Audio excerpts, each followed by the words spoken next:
previous video I mentioned that I got another one of these meters. This one is several years older, but it's also the 830 series.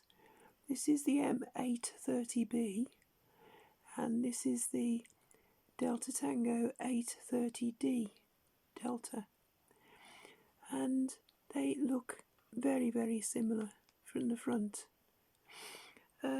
except this one is quite a bit heavier than this one, but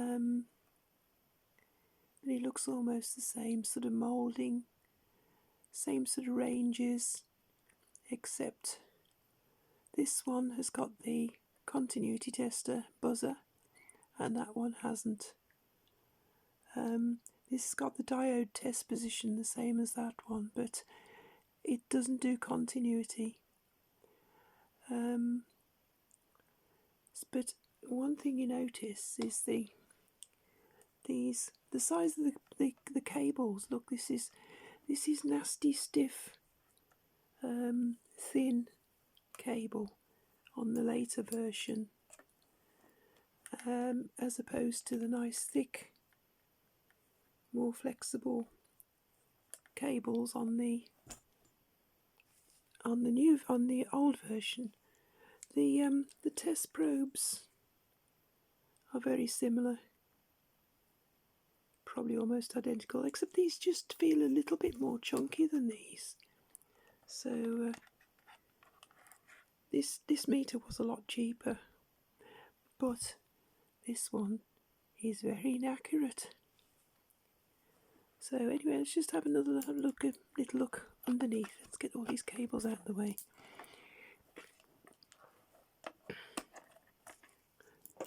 I've taken the screws out so you don't have to.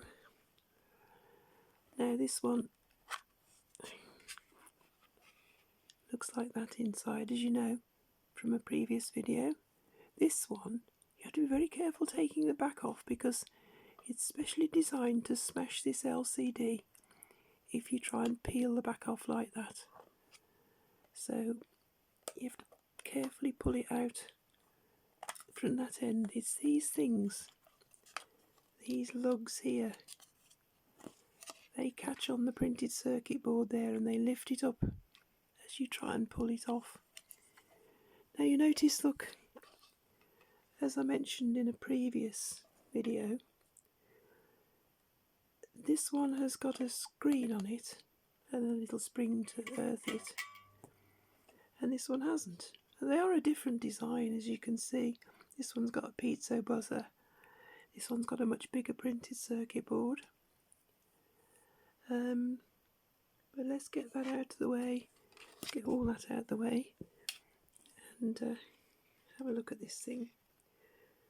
Like the other one, these connections are not particularly well soldered, and I don't know whether it shows up, but there's quite a bit of corrosion on that fuse,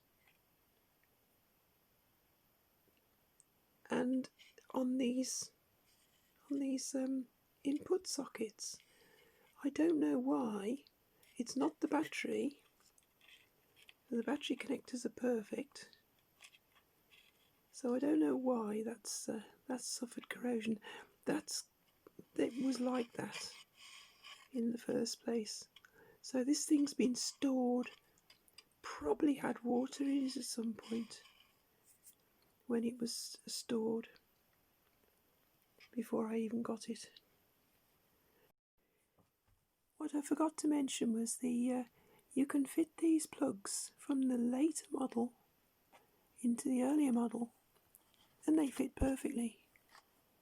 But what you can't do, you can't take the plugs from the early model and fit them in the later one. They won't go in. They stand proud. For some reason, they've made these holes slightly different. Bummer. Now the reason I made this video in the first place was because I was one day measuring a battery, a little AAA nickel metal hydride and I think they should only be about 1.2 volts, but it read 1.5, which is clearly wrong. That's way too much for one of these, especially when it's been lying about for months. I measured my car battery and it did set a lot more volts than I would have expected. So I thought, this thing's a bit funny. So here's here's a 5 volt calibration source, which I'm going to connect up now.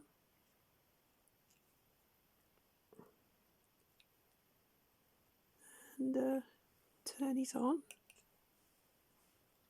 5.5 volts. So what's that, 10% out? Which you'd probably accept in an old analog meter, but you know, this is reading inaccuracy to 2 decimal places. But here's the trick. Turn it off. Change the battery.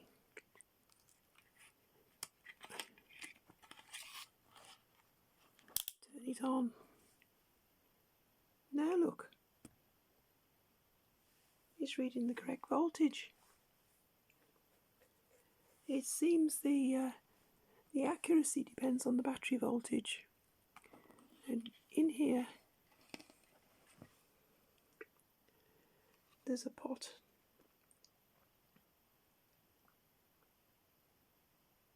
You can twiddle that pot to get the thing spot on, but you must do it on a decent battery, otherwise it won't hold.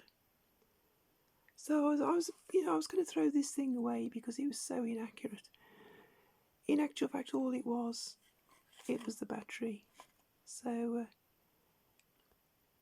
it was my fault, and I didn't find out until I was making this video that it was my fault. So there you go. This one's okay.